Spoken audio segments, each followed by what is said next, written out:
So 1.5 aldehydes and ketones. So firstly, to start this lesson, we're going to do a recap on how to name compounds in the first place. So to name carbons, to name organic compounds, there are three steps. So firstly, you're going to locate and name the longest chain in the compound, whether it's heptane, hexane, anything of the sort. You're going to find any functional groups, and then you're going to number in order to have the functional groups to have the lowest number possible. So let's practice on this compound. For this compound, the longest chain would be hexane, as there is a chain of 6 carbons. And there are going to be two functional groups, which is the methyl located on the 4th carbon and the alcohol located on the 3rd. And the alcohol takes precedence over the methyl, as that is a functional group greater than methyl. So we're going to name in order of the alcohol. So this would be 4-methyl hexane 3-ol. So let's try drawing this compound. So for this compound, it is going to be an aromatic hydrocarbon. And then you're going to have 3 functional groups, which is the 2 methyls located on the 2 and 3 carbon. And then you have the double bond located on the 1st carbon. So if you draw it out, you're going to have the 6 carbons in a circular form. You're going to have the double bond located on the 1st carbon. The methyl groups located on the 2nd and 3rd carbon. So aldehydes and ketones, what are they? So aldehydes and ketones are characterized by the carbonyl group. So the carbonyl group is characterized by the double bond to the oxygen atom. In ketones, the carbon that is double bonded to the oxygen will be connected to two more carbon atoms. However, in aldehydes, the carbon that is double bonded to the oxygen will be connected to just one hydrogen atom and one carbon atom. See, so this would be a ketone, as the carbon double bonded to the oxygen is connected to 2 carbons instead of 1 carbon and 1 hydrogen. However, this will be an aldehyde, as the carbon is attached to both an oxygen and a hydrogen. Oh wait, no, it's connected to both a carbon and a hydrogen. So properties of aldehydes and ketones. Aldehydes and ketones are polar. In effect, this means that they will have higher boiling points and melting points. And this boiling point and melting point will be higher than corresponding ethers, but lower than corresponding alcohols. If a carbon chain is 3 or lower, aldehydes and ketones are soluble in water. However, the solubility decreases as the chain increases. So octanol would have a lower solubility than something like ethanol. How do you name aldehydes and ketones? So the steps in naming aldehydes and ketones is you're first going to still find the longest carbon chain. You're going to identify if the carbonyl group is in the middle or at the end of the chain. You're going to replace the ending with Al for an aldehyde and 1 for a ketone.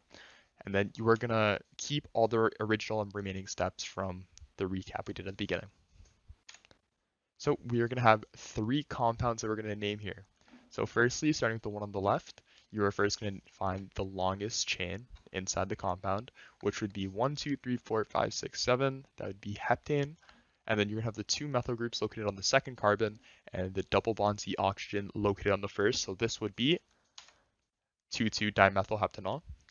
For the second one, an aromatic hydrocarbon. So the double bond to the oxygen is located on the 1st carbon. So this would just simply be, after you find the longest chain, 1, 2, 3, 4, 5, 6. This would just be cyclohexanol. Yeah. And then for the third compound, this is pretty simple as well. You're going to find the longest chain, 1, 2, 3, 4, 5, 6. So 6, and rather than the double bond to the oxygen being on the end, it is located in the middle. So this would be a ketone. So you replace the ending with ONE, so 1, and then there should be hexane 1, or hexane 2,1, because the double bond is located on the 2nd carbon. Reactions with aldehydes and ketones.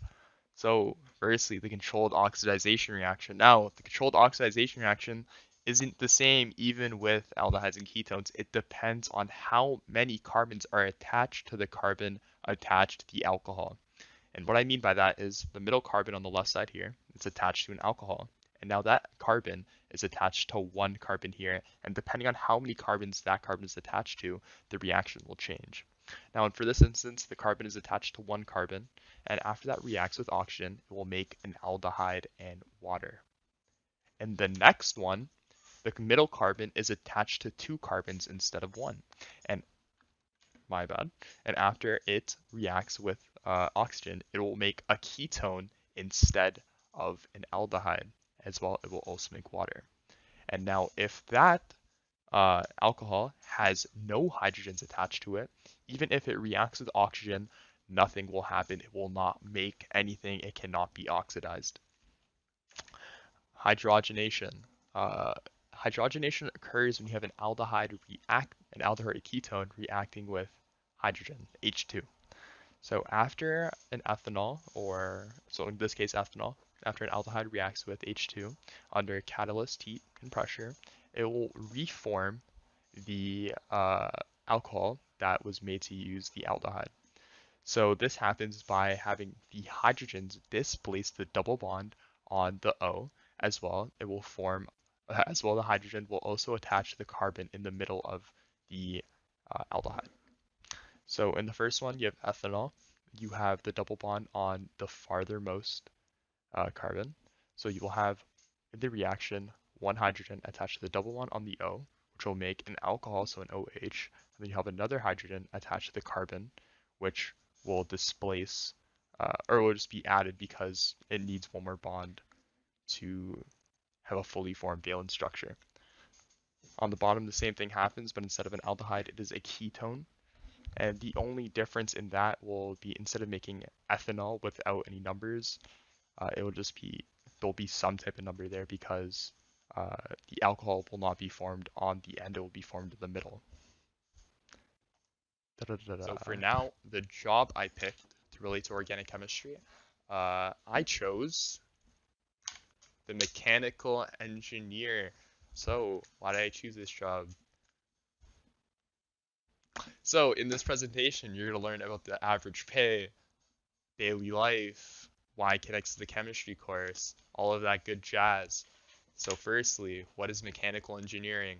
Mechanical engineering is a branch of engineering that applies to the science of mechanics and materials for analysis, design, manufacturing, and the maintenance of mechanical systems. Crazy. Responsibilities. So your responsibilities as a mechanical engineer are going to be assessing project requirements, measuring the performance of mechanical components, devices, and engines, maintaining and modifying equipment to ensure that it's safe, reliable, and efficient. You're going to be undertaking relevant research, presenting designs to managers and clients, writing reports and documentation, providing technical advice, analyzing and interpreting data, a bunch of fun stuff in the career, the daily life of a mechanical engineer. Mechanical engineers will generally start their work off in offices, but they will go to the workplace when a problem or piece of equipment needs their attention. Lots of work done in groups, generally around a schedule, with their job being around 40 hours per week. You'll be conducting research about mechanisms, plan and manage products, design machines, and solve products with machines. Crazy. Other things of note. Entry-level positions will start at $32,000 per year, while most experienced workers make up to $102,000. A lot of guap. Also, that is in USD, not Canadian. It is estimated that job prospects for mechanical engineers will grow 9% in the next decade, and mechanical engineers typically work about 40 hours per week, but some work 60 hours or more. Now, big question for for the CPT, how does this career connect to our chemistry course, and more specifically, my topic 1.5, aldehydes and ketones, or organic chemistry? Fuck. In mechanical engineering, an engineer comes across a number of materials in metallurgy, working substances, refrigerants, lubricants. All of these are chemical substances. Knowing organic chemistry is important, as understanding the chemical makeup of materials and knowing why certain compounds react and behave the way they do will allow you to appropriately choose materials and synthesize materials specific to the task at hand. An example of this is in refrigerators, where the refrigerators has to be Example of this is refrigerators, where the refrigerants had to be synthetically derived, and if an understanding of organic chemistry was not had, they would not know what properties compounds would have and how to synthesize them. Here's my citation page. Thank you for listening to my presentation, miss. Hopefully you give me a good mark. Great semester. I don't know if you're listening to this, but if it's day, have a nice day. If it's night, I don't know. Good night.